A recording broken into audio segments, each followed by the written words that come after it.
سيدنا محمد بن عبد الله وعلى آله وصحبه وذرياته وأمته ومن والاه وبعد.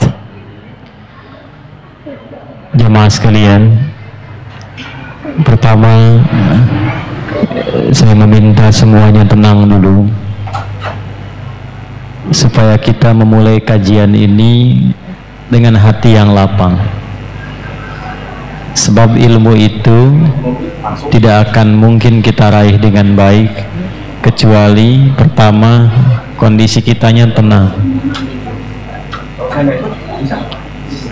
Yang kedua, saya mengajak mari kita mensyukuri semua nikmat yang Allah berikan sampai detik ini kepada kita.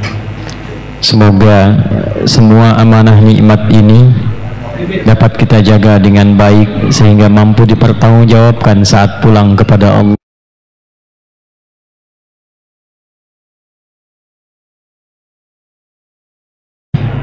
Kepada seluruh yang mempersamai kajian ini di malam hari ini, juga saya lihat ada teman-teman dari Polri tadi lantas yang telah menata. Semoga semua sehat dan baik insya Allah.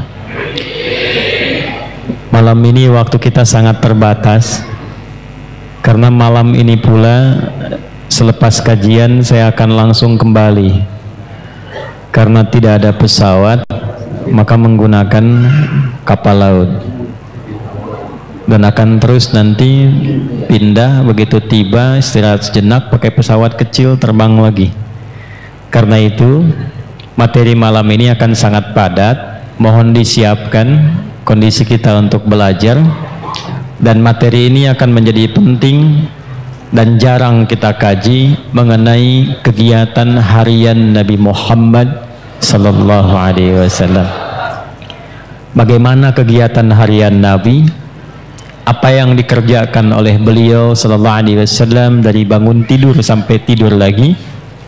Itulah yang menjadi topik inti bahasan kita yang kita kenal dengan kajian As-Sunnah An-Nabawiyah, napak tilas kehidupan Nabi sallallahu alaihi wasallam. Di pertemuan yang lampau kita telah belajar tentang cara bangun tidur Nabi sallallahu alaihi wasallam, dan kita telah keluarkan juga hadisnya, khususnya yang disampaikan oleh sahabat junior Abdullah bin Abbas radhiyallahu taala anhuma, yang dikutip keterangan ini oleh Imam Abu Daud dalam kitab Sunannya nomor hadis 1367. Kita telah bahas dan perkirakan kurang lebih kalau dikonversi jam berapa Nabi Muhammad sallallahu alaihi wasallam bangun kalau tengah malam. Kana an-nabiyyu sallallahu alaihi wasallam idza istayqadha min naumihi, adalah kebiasaan Nabi sallallahu alaihi wasallam jika bangun dari tidur di malam harinya. Pas tengah malam, kadang kata beliau lebih sedikit atau kurang sedikit. Jadi kalau kita ambil di pertemuan lalu patokannya kurang lebih lah kalau kekinian di 1:30 jam 2 seperti itu. Standarnya demikian. Lebih sedikit berarti ke jam 3, kurang sedikit ke jam 1 kurang lebih. Nanti kita akan lihat rahasianya apa kaitan dengan waktu bangun ini. Nah, salah satunya sebelum kita teruskan saya mengingatkan supaya kita tidak lupa pembahasan yang lalu.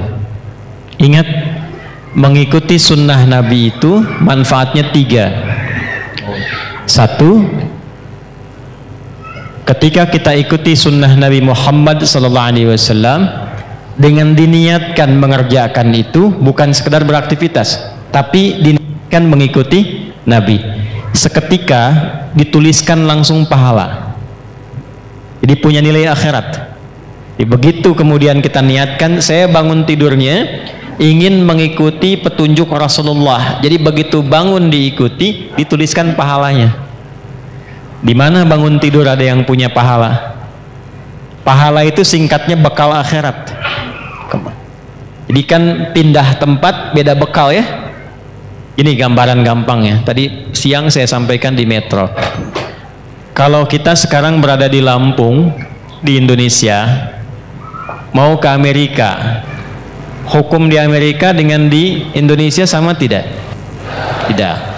Kemudian ada yang berangkat umrah ke Saudi, mata uang yang dipakai sama tidak? Hukumnya sama tidak? Nah, ini kaidah standar, pindah tempat, pindah hukum. Kebiasaan di Lampung dengan kebiasaan di Sumatera bisa berbeda, di Kalimantan bisa berbeda. Maka muncul apa yang disebut dengan kaidah al-'adatul muhakkamah. Kebiasaan di satu tempat menghadirkan hukum baru yang berbeda dengan tempat lain. Nah, kaidah ini kita pakai untuk menerapkan itu pada alam yang akan kita jumpai setelah meninggal. Jadi masih di dalam dunia, kan Lampung dengan Amerika sama-sama dunia, Lampung dengan Kalimantan sama-sama dunia, ya kan? Jelas ya? Sama-sama dunia saja, beda tempat, beda hukum. Sekarang kita akan meninggalkan dunia dan diviralkan di toa Masjid Ad-Du'a, telah meninggal dunia, ya kan? Bisa si fulan gitu ya, telah meninggal dunia, artinya meninggalkan dunia ini, berpindah ke tempat baru. Dan jangan dipahami ketika pindah tempat itu bekalnya sama, karena kalimat kitanya sudah mendeklarasikan dengan fitrah meninggal dunia, artinya meninggalkan semua yang dilakukan, dikerjakan, dan ini poinnya, dilekatkan dalam kehidupan dunia. Ini baju nih, ini dunia ya, ini minuman, makanan, dunia. Jadi ketika ditinggalkan, ini tidak berlaku di alam yang baru. Handphone ini dunia, sebagus apapun. Antum pindah dari dunia ke alam baru, barzakh namanya, tempatnya disebut dengan kubur.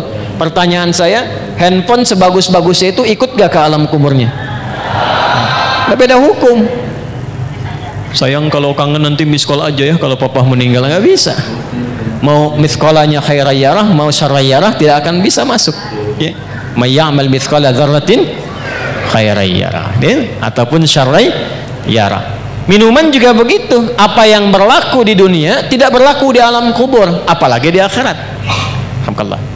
Maka balik bertanya, apa bekal saat kita nanti berpulang kepada Allah saat meninggalkan dunia ini? Maka diberi rumus ya, diberi rumus. Apa rumusnya? Pekerjaan kita yang dikerjakan di dunia itu disebut amal namanya. Semua amal itu saat dikerjakan akan punya nilai akhirat, dipandang baik oleh Allah. Bila perbuatan itu dipandang baik oleh Allah, maka seketika dia punya nilai akhirat. Sesuatu yang dipandang baik oleh Allah singkatnya disebut salih. Maka pekerjaan kita, amal kita, jika saat dilakukan bersamaan dengan itu punya nilai akhiratnya, pastikan semua amal itu punya sifat salih. Amal bertemu saleh disebut dengan amal saleh. Nah, amal saleh itu maksudnya saat dikerjakan, dunianya dapat perbuatan itu, hasilnya ada, akhiratnya pun dituliskan. Itu yang dimaksudkan. Kalau orang cuma melakukan amal tanpa saleh, rugi dia. Allah kasih 24 jam nih dalam sehari. Kerjakan dunia terus, tapi tidak ada investasi akhiratnya. Itu disebut oleh Al-Quran sebagai manusia rugi. Bahkan turun satu surah 103 ya, manusia yang beraktivitas namanya disebut insan. Manusia yang berdasarkan kecenderungan nafsunya disebut dengan bashar. Manusia dengan karakter lembutnya disebut dengan ins. Manusia dengan sifat sosialnya disebut nas. Manusia berdasarkan keturunannya disebut dengan Bani Adam. Ketika Allah menyebutkan manusia, nama terkait aktivitasnya disebut kalimat insan. Wal asr, aku bersumpah demi waktu yang aku berikan pada manusia supaya diisi dengan perbuatan 24 jam. Cuma sayang, innal insana lafi khusr. Sungguh manusia yang beraktivitas menata waktu itu, mengisi waktu itu, tidak semuanya mendapatkan keuntungan. Tidak semua mampu mengolah waktu menjadi baik. Dan ada orang-orang yang ketika beraktivitas Allah pandang lafi khusr, rugi dia. Ya, rugi. Kenapa? Karena dia tidak menyiapkan, bukan dunianya, bukan. Di sini bukan bicara dunia. Bukan bicara dunia. Jadi kalaupun Anda sukses, terukur urusan dunianya. Jam 7 saya kerjakan ini, jam 8 melakukan ini, jam 9 rapat di sini, jam 12 mendapatkan hasil ini, jam 3, jam 4, jam 5 sampai tidur di malam hari, tapi dunia, ayat ini tetap mengatakan Anda rugi. Karena ketika Anda meninggalkan dunia itu, ternyata tidak punya apa-apa untuk dibawa. Maka Allah memberikan pilihan, ya. Kalau saya tanya begini, Anda pilih dunia atau akhirat? Yang akhirat angkat tangan. Dah turun. Yang dunia? Ya, baik. Nggak apa-apa, kan pilihan ya. Menang tidak dapat hadiah, kalah pun tidak dosa ya. Ternyata Anda banyaknya ngangkat pilih akhirat. Ternyata ketetapan Allah tidak begitu. Yang Allah inginkan, ambil dunia akhirat. Ya kan doanya begitu kan, wa minhum may yaqulu rabbana atina fid dunya wa fil akhirati. Jadi nggak mungkin dapat akhirat kalau tidak melalui dunia. Jalan akhirat itu dunia, nggak bisa tanpa dunia dapat akhirat tuh nggak bisa. Bagaimana caranya sholat supaya benar, tertutup aurat, ini dunia untuk menutup itu. Ini dunia nih, tembok segalanya dunia. Jadi untuk mendapatkan akhirat butuh apa? Nah, sifat pekerjaan dunia disebut amal, sifat keberkahan akhirat disebut soleh. Kalau ingin sekaligus dunia akhirat, maka pastikan setiap amal jadi illalladzina amanu wa amilus. Kecuali orang beriman, Allah ingin memberikan sindiran halus tapi dalam. Standarnya orang beriman itu pasti sukses dunia akhirat. Jadi standar orang beriman itu pasti amalnya soleh. Ya, begitu mengerjakan perbuatan punya nilai akhiratnya. Ini apa fungsi mata apa? Melihat. Tapi orang beriman melihatnya bukan sekedar melihat, karena kalau cuma melihat itu dunia. Dunia, semua bisa dilihat. Bagaimana caranya ketika mata ini melihat, melihatnya yang soleh? Karena itu ketika mata disebutkan, imannya ikut untuk menunjukkan standar orang beriman, matanya pasti soleh. Quran surah 24, laki-laki ayat 30, perempuan 31. Qul lil mu'minin, mata dulu sebelum iman, dulu sebelum matanya. Firalkan Muhammad SAW pada setiap insan yang mengatakan dirinya beriman, yaghuddu min absarihim, matanya hanya digunakan untuk melihat yang baik saja, yang saleh. Jadi imannya bekerja. Nanti kelihatan ngeceknya, nanti pas mau pulang kan sendal banyak tuh di luar ya. Yang soleh itu langsung, itu sendal kamu, yang lain jangan dilihat. Nah itu mata soleh. Mata salah beda ya, yang bagus yang itu tuh cepet. Ya. Itu poin, dari mata turun ke lisan dulu, langsung ke hati aja, ke lisan. Nah lisan kalau pakai iman, maka bicaranya jadi amal soleh, bukan sekedar bicara. Sekarang yang bicara banyak. Saya bingung kenapa mudah sekali mencela orang, mudah merendahkan orang. Itu bukan tipikal insan beriman. Lisan insan beriman itu standarnya, imannya dulu baru lisannya. Quran surah 49 ayat 11, ya ayyuhalladzina amanu, iman dulu sebelum lisan. La yashar qaumin qaum, standar lisan orang beriman tidak mudah mencela. La yaghtab ba'dukum ba'dha, tidak bikin hoax, tidak mudah menggibah, tidak mudah membicarakan keburukan orang lain. Saya tidak begitu Ustaz, bagus, tidak seperti orang itu tuh, orang itu mah. Nah, itu lisan beriman, itu standar teman-teman, standar. Jadi kalau ada kehilangan itu sekarang, mengaku beriman mudah menjatuhkan orang dengan lisan, mudah mencela, berarti ada masalah dalam imannya, di bawah standar itu. Ya sebentar. Ya betul, tuh kan bayi juga protes tuh. Nah sekarang untuk mengembalikan itu dari ujung kepala sampai ujung kaki supaya benar jadi amal saleh, lisan ini ketika bicara baik itu bukan sekedar dapat keberkahan dunia, tuliskan pahala akhiratnya. Ya, pahala akhiratnya dapatkan. Yang paling menarik nanti, dunia dapat, akhirat dituliskan. Itu satu, pola mengikuti Nabi. Dua, saya agak cepat. Orang yang membiasakan diri beraktivitas mengikuti kegiatan Nabi, maka Allah akan merubah orang itu menjadi orang baik yang punya sifat keteladanan. Langsung jadi teladan. Dalilnya apa? Quran surah ke-33 ayat 21. Laqad kana lakum fi rasulillahi uswatun. Dan sungguh jangan ragu, telah aku tetapkan pada kepribadian Rasulullah sallallahu alaihi wasallam itu suri teladan yang baik. Ada qudwah, ada uswah, itu berbeda. Qudwah teladan bisa diikuti, tapi yang mengikuti belum tentu jadi teladan lagi. Uswah teladan, ketika diikuti, yang mengikuti ini otomatis jadi teladan di eranya. Contoh, Abu Bakar itu siapa masuk Islam? Tapi setelah masuk Islam, diikuti Nabi, gaya Nabi, perilaku Nabi, sepeninggal Nabi, jadi teladan. Umar siapa sebelum masuk Islam? Baca sejarahnya, bagaimana pergaulannya, apa yang diminumnya. Setelah masuk Islam, imannya merubah beliau menjadi lebih baik, diikuti pola hidup Nabi, beliau viral namanya sampai sekarang. Alhamdulillah. Dan tidak usah jauh-jauh ke era kita sekarang. Ulama-ulama, tokoh-tokoh, ya kan, yang baik-baik, yang mengikuti pola Nabi Sallallahu Alaihi Wasallam. Silahkan kalau nggak percaya, dari bicaranya coba ikuti cara bicara Nabi, dari berjalannya ikuti jalannya Nabi, sifat lembutnya ikuti lembutnya Nabi. Jangankan kita mendapatkan kebaikannya, di saat yang sama kita menjadi teladan di bidangnya, apapun itu. Makanya hanya Nabi Muhammad SAW yang diberikan oleh Allah kesempatan untuk mempraktekkan semua bagian inti kehidupan manusia.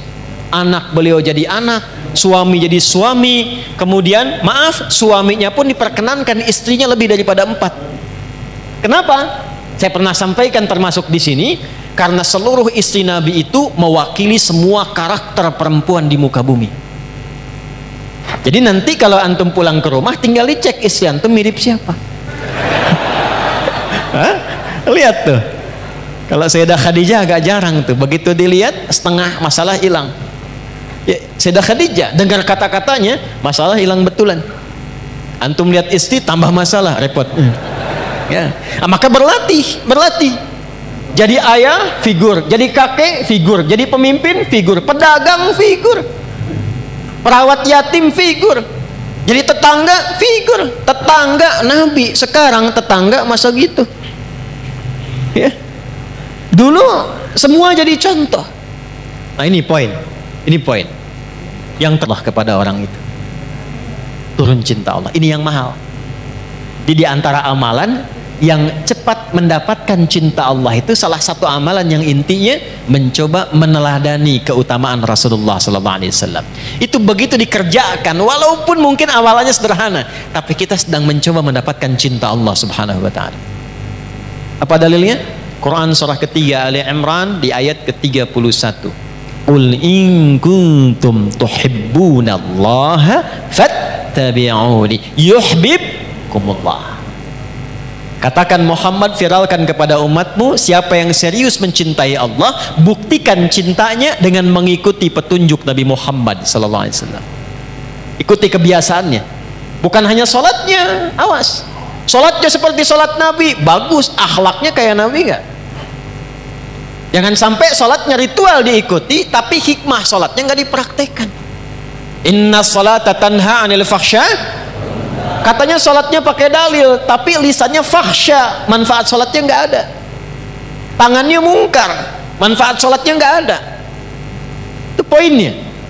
Jadi semua aspek bagian kehidupan kita ketika diikutkan mengikuti Nabi, bukan hanya sholatnya, tidurnya, jalannya, berpakaiannya, bahkan mau masuk toiletnya, keluar toiletnya, saat yang sama Allah menurunkan cintanya. Kalau sudah cinta Allah diturunkan, maka semua akses dibuka, semua salah ditutup. Dosa diampuni, wa yaghfir lakum dzunubakum. Diampuni dosa itu artinya dijaga hidup kita dari perbuatan-perbuatan salah, apapun pekerjaan kita selama hidup. Jelas sampai sini? Paham? Nah, pertemuan lalu kita sudah belajar tentang cara bangun tidurnya Nabi sallallahu alaihi wasallam. Maksud saya, evaluasi dulu sebelum kita melanjutkan pada pembahasan berikutnya. Sampai detik ini Anda datang di tempat ini, berapa dari bagian yang sudah saya jelaskan yang sudah kita amalkan? Ya, kana Nabi sallallahu alaihi wasallam, saya bacakan lagi hadisnya, atau kama qala, adalah kebiasaan Nabi sallallahu alaihi wasallam, idza staiqadha min naumihi, kalau beliau bangun dari tidurnya, fajalasa, maka beliau duduk terlebih dahulu. Ya, secara medis ini bagus, sesuai. Jadi jangan langsung bangun langsung lari ke kamar mandi, ya, sempoyongan jatuh antum. Ya, duduk dulu tenang. Tapi niatkan bukan sekedar duduk, bukan karena medis mengatakan itu baik, bukan, karena Nabi ngasih contoh. Itu poinnya. Kemudian, wa masaha biyadihi min athari naumi.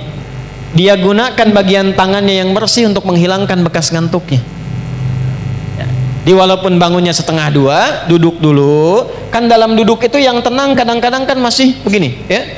Apa bahasa Jepangnya? Nundutan, gitu ya. Ya, kadang kan masih begini kan, begitu sadar udah jam 2 dan itu belum sadar penuh. Jadi bukan langsung baca doa. Doa itu dipanjatkan dalam keadaan sadar, bukan masih ngantuk. Maka sunnah yang kedua, hilangkan dulu bekas ngantuknya dengan tangan yang diduga bersih. Jelas? Baru setelah itu faqara'a khawatima Ali Imran, membacakan 11 ayat terakhir surah Ali Imran. Ya, baca di situ, dibacakan dengan lisan, difahami dengan pikiran, diniatkan dengan hati untuk mengamalkan. Kita sudah bahas di pertemuan lalu, intinya menyusun kurikulum hidup di hari itu, dunia sampai akhiratnya. Kan spiritnya begitu ya. Bagi yang baru bergabung, lihat lagi episode yang sebelumnya. Jadi nggak ada orang Islam bangun tidur yang nggak punya agenda, nggak ada begitu. Standar orang Islam itu bangun sudah punya agenda, hari itu mau ngapain. Bangun tidur, apa yang mau saya kerjakan? Jam 5 apa yang saya lakukan? Nanti subuh jamaah di mana? Zuhur jamaah di mana? Asar jamaah di mana? Meeting jam berapa? Bagaimana ngatur cara rapat itu yang tidak bertabrakan dengan waktu sholat? Bagaimana ngatur pekerjaan yang nanti dalam saat yang bersamaan masih bisa murajaah, misal diatur. Orang Islam tuh begitu. Makanya dibikin formatnya dengan nama-nama waktu sholat.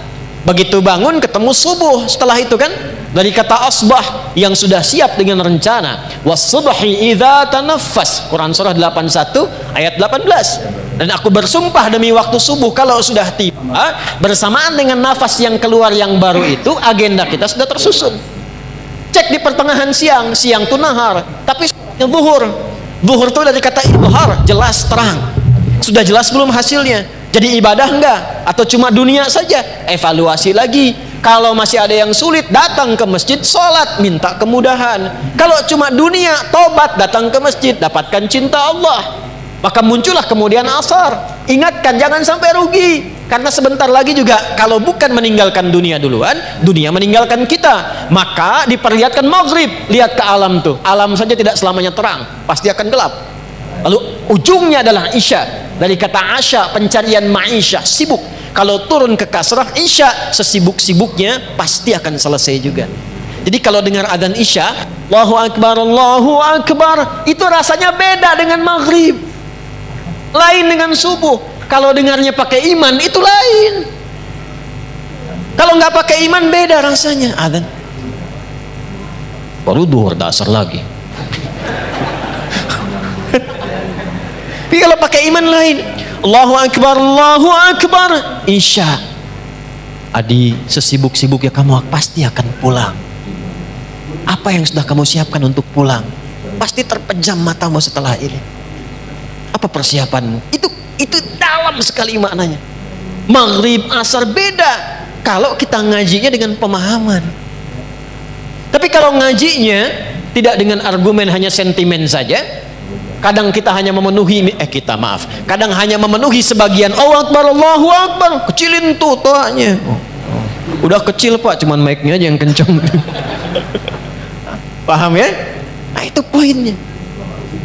Nah jadi apa yang kita bahas di pertemuan lalu seharusnya sampai sekarang diwujudkan oleh kita. Tidak ada kita bangun dari tidur kecuali kita punya program yang terukur sampai pulang. Innaka la tukhliful mi'ad, sampai pastajab, sampai istiqomah di ayat ke-200-nya. Turunkan, kan pernah saya sampaikan, kalau mau bikin kurikulum, turunkan dulu surganya. Maksud surga itu ayat-ayat surga yang berbicara tentang tujuan kita. Nih contoh, surga kan ada 8 tingkatannya. Dari 8 itu antum mau masuk dari yang mana? Dulu sahabat begitu, nanti baru jadi profesi. Contoh begini nih, yang pengen masuk surga Firdaus misalnya angkat tangan. Angkat aja nggak apa-apa, yang namanya berharap kan. Dah, bagus. Dah, ngangkatnya begini aja, nggak usah begini, nggak usah gini. Dah, awas jangan bawa-bawa politik ke sini, kita lagi ngaji, ya, keluar. Nggak boleh gini. Dah, yang pengen masuk surga Aden siapa? Baik. Pertanyaan saya bukan itu. Tahu nggak kurikulumnya apa? Tuh. Pengen masuk surga Firdaus, amalannya apa? Sifatnya apa? Nah, caranya begini, sahabat tuh diajarin Nabi begini. Kamu pengen ke Firdaus, turunkanlah karakteristik surga Firdaus, amalannya apa? Nanti turunkan ke bumi, profesi apapun jangan tinggalkan amalan itu. Contoh, ada orang yang disifati oleh Allah di surah Al-Mu'minun, surah 23. Ayat 9 sampai 11-nya itu dengan para penghuni surga Firdaus yang sedang berpetualang di bumi. Ada ciri-cirinya. Ulaika humul warithun alladzina yarithuna al-firdausa hum fiha khalidun. Tahukah kalian, mereka itu ada orang-orang yang calon penghuni surga Firdaus yang sedang berpetualang di bumi dan mereka akan kekal saat pulang tinggal di surga Firdaus. Siapa mereka itu? Urutkan dari ayat 1 sampai ke ayat tadi.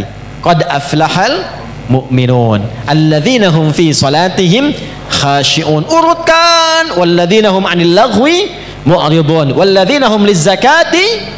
Nah, amal itu turunkan ke bumi dengan pekerjaan Anda sekarang, saya sekarang, kita sekarang. Laksanakan pekerjaan kita, jaga sifat-sifat penghuni surga Firdaus tadi. Gitu caranya. Nah, itu kurikulum dihadirkan, diingatkan setiap bangun dari tidur. Sunnahnya baca itu. Itu maksudnya. Jadi bukan sekedar dibaca. Karena agama ini bukan cuma bacaan, tapi pemahaman dan amalan. Al-iman wal amal, al-qiraah wat tilawah. Qiraah itu baca, tilawah itu paham. Orang yang baca qori. Ya, makanya ketika qori baca, cuman baca. Untuk memahamkan di samping ada yang terjemahan. Ya kan? Yang terjemahan itu namanya siapa? Sari Tilawah. Karena yang pertama kali menerjemahkan Busari, Sari Tilawah. Kalau Pak Sabil, Sabil Tilawah mungkin ya. Nah, Arabnya itu tilawah saja, tidak pakai sari. Tilawah maksudnya baca, pahami, amalkan. Cuma mungkin di kita yang pertama kali menerjemahkan namanya Busari, maka disebut Sari Tilawah. Itu maksudnya. Dah, sekarang sudah selesai. Urutannya begini. Urutannya sudah bangun, sadar, siap kurikulum, baru berdoa. Alhamdulillahilladzi ahyana ba'dama amatana wa ilaihin. Perhatikan korelasi kurikulum tadi dengan doa yang kita bacakan. Dikhawatirkan baca itu bagus tapi nggak tahu artinya, padahal itu komitmen. Terima kasih ya Allah yang telah memberikan saya kesempatan untuk menjalani hidup hari ini. Mungkin saja engkau wafatkan aku dalam tidur bila sesuai ajal. Terima kasih engkau berikan aku kesempatan lagi beraktivitas. Perhatikan. Wa ilaihin nusyur, dan aku berjanji untuk cari bekal lebih baik di hari ini sebagai persiapan kembali kepadamu. Balik ditanya persiapannya apa? Ayat tadilah yang kita keluarkan sebagai kurikulum. Supaya minta persetujuan dari Allah agar dimudahkan, dilancarkan, kalau kerja karirnya naik, kalau mengawali dibimbing supaya tidak berbuat maksiat, tak perlu nyogok, menyingkirkan, menyungkurkan orang lain, tak perlu berbuat dan merendahkan orang lain. Kemudian kalau punya masalah diselesaikan, kalau diganggu ditolong oleh Allah. Maka sejak bangun itu dicontohkan oleh Nabi. Kalau sudah punya rencana, sudah berdoa, kerjakan amalan ini. Apakah amalan itu? Kita teruskan hadisnya. Halo? Thumma dhahaba ila shinin mu'allaqah. Kemudian Nabi memberikan contoh, pergi ke tempat tertutup, fatawadda, lalu berwudu. Wudu sudah pernah saya contohkan di fikih salat dulu ya. Ini tidak perlu diulang lagi di sini, sehingga nanti teman-teman yang baru bergabung lihat episode sebelumnya. Ada tambahan? yang suami istri sudah bergaul kemudian mandi terlebih dahulu. Dan saya sudah bikin video khusus tentang mandi janabah. Ya, bahkan saya praktekkan masih pakai baju tuh bersih dengan air itu ya. Silahkan dicek, itu sudah saya tunjukkan. Sekarang amalan apa setelah wudhu itu yang saat kita mengamalkannya dibawalah kurikulum tadi, dimintakan kepada Allah kemudahan dan segalanya. Yang hebat saat itu dikerjakan langsung Allah jamin 4 hal yang tidak diberikan kepada orang bahkan muslim, bahkan orang beriman. Mengerjakan sholat 5 kali dalam sehari, menunaikan zakat, mengerjakan umrah, melakukan haji, rajin puasa, tapi tidak mengerjakan amalan ini, tidak mendapatkan 4 keutamaan ini. 4 keutamaan itulah didapatkan di Quran dulu. Dalilnya pakai Quran dulu. Quran surah ke-17 Al-Isra di ayat 79 sampai dengan ayat 80-nya. Saya bacakan cepat. Wa minal laili fatahajjad bi nafilatan laka. 1. Asa an yab'atsaka rabbuka maqaman mahmuda.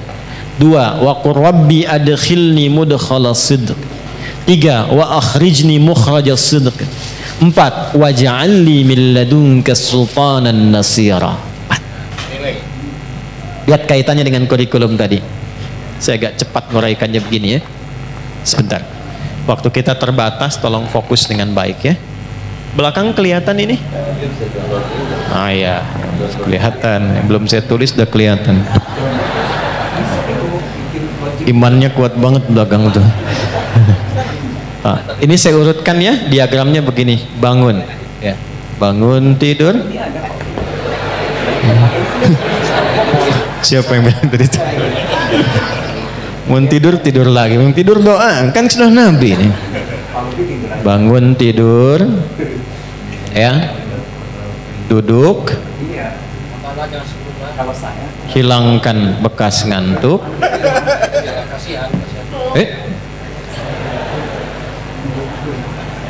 Hilangkan bekas kantuk. Kemudian setelah itu siapkan kurikulum. Ini dibaca tuh begini. Ada di ilmu psikologi, kalau kita ingin menguatkan diri itu, katakan dengan lisan kita. Katakan supaya makin kuat. Itu ilmunya dipakai diantaranya oleh Korea untuk menyusul Jepang. Di Korea itu anak-anak kecil dulu yang dari TK-TK itu, kalau mau masuk sekolah atau bikin sesuatu, dia katakan harus lebih dari Jepang, harus lebih dari Jepang. Jadi Jepang misalnya bikin Honda, dia bikin Hyundai. Ya Hyundai saya tahu bahasanya dibacanya Hyundai. Ya, apa saja Jepang masuk Piala Dunia, Korea mesti masuk. Ya, apa saja dibuat. Nah itu dikatakan Jepang lebih dulu. Masih ingat gak waktu dulu 97 tuh ada acara namanya Benteng Takeshi, ya kan? Begitu mau nembak katakan kamu bisa, kamu bisa, kamu bisa, nah kan? Ya kan? Semusim dengan Dragon Ball itu kan? Ya, Susuke Watanabe dulu yang nulis Dragon Ball itu. Kenapa jadi ke situ ya? Nah ini bacakan, katakan Quran surah 3 ayat 190 sampai 200. Tapi saat dibaca itu kita sudah siapkan pekerjaan kita kan beda-beda. Tapi sifatnya sudah diturunkan. Setelah itu baru doa. Alhamdulillahilladzi ahyana ba'dama amatana wa ilaihin. Nah, setelah berdoa dan mengatakan wa ilaihin nusyur, barulah adabnya dicontohkan oleh Nabi. Bawa kurikulum ini, bersihkan diri dulu, wudhu dengan baik, tunaikanlah kemudian amalan yang disebut dengan tahajud. Ya. Di tahajud ini bukan amal biasa. Ini penting. Ini rahasia di antara kita ya. Kita aja nih malam ini. Shh.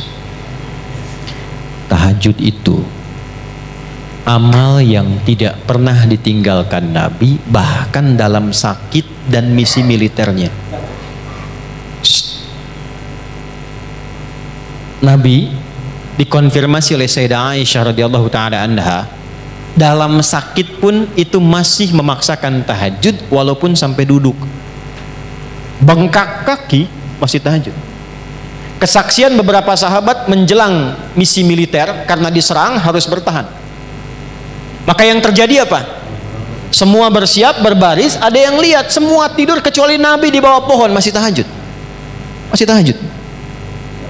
Ulama kemudian meriset, dicari apa sebetulnya pentingnya tahajud ini, sampai Nabi itu ngasih contoh, sampai nanti ada komen dari sahabat-sahabat terdekat Nabi. Bahasa kitanya begini, kalau kita masih mampu jangan tinggallah. Kemudian apa keistimewaan tahajud ini, pentingnya apa? Di Islam tuh runtut semuanya.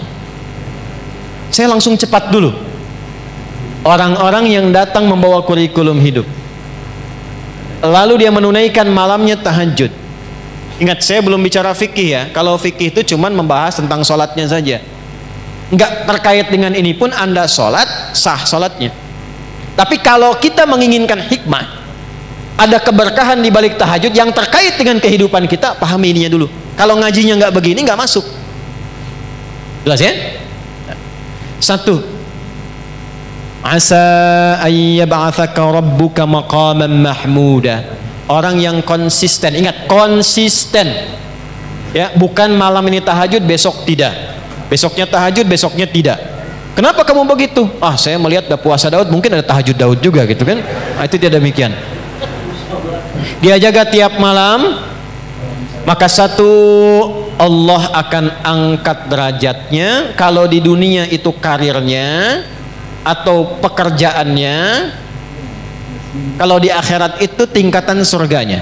Maqaman mahmuda, di tempat terbaik yang orang pun semua memahami dia memang layak. Contoh, karir. Ada orang pengen dapat jabatan nyogok? Ada yang menyuap? Ada nggak orang sudah dapat jabatan tapi orang lain nyoal? Dia nggak layak di situ, ada? Amalan ini membimbing pelakunya, apapun pekerjaannya, diangkat oleh Allah ke tempat tertinggi dan orang semua paham, pantas memang dia ada di situ. Satu. Jelas? Dan dua, ini yang menarik.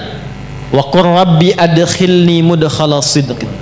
Perintah dari Allah, katakan, Rabbi adkhilni mudkhala sidqin. Ya Allah, bimbing hamba mengawali aktivitas ini dalam bimbinganmu dengan cara yang terbaik. Orang yang rajin tahajud, pekerjaannya dibimbing Allah. Insya Allah. Ya. Ada orang skripsi dibimbing dosen pinter banget. Rumah tangga dibimbing.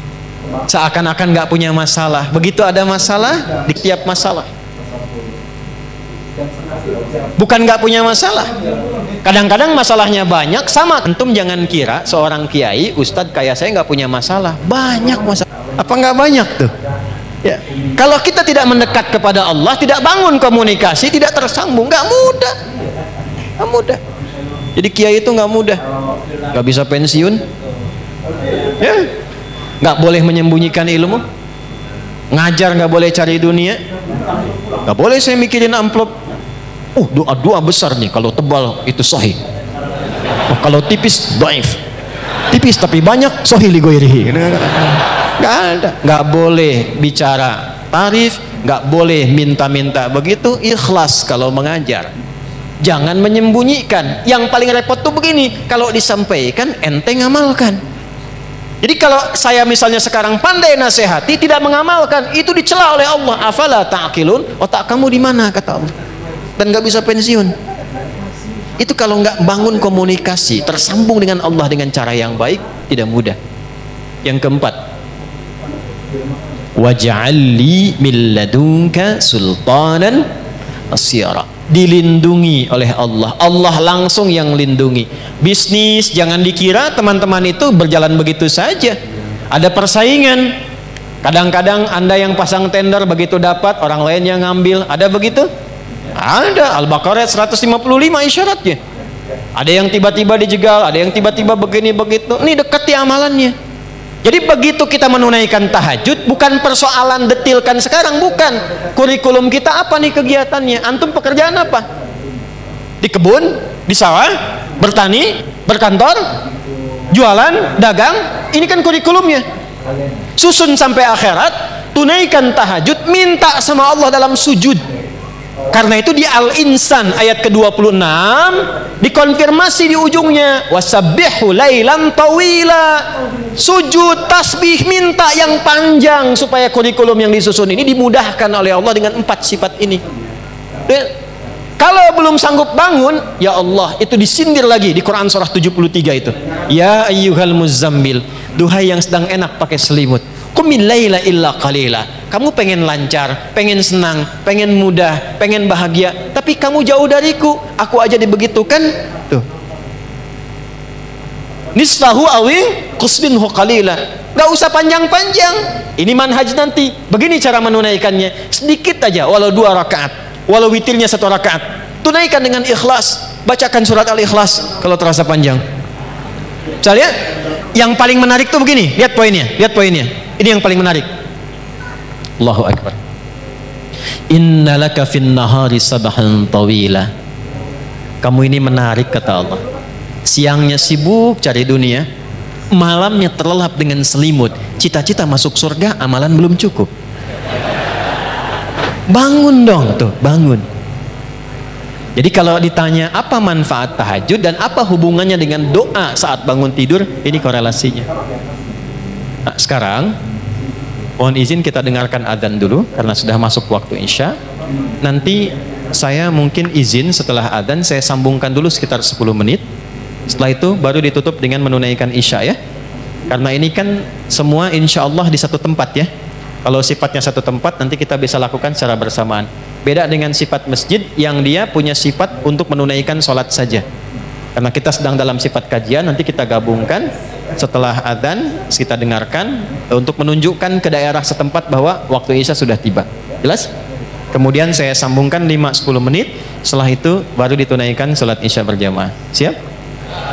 Silahkan adzan terlebih dahulu.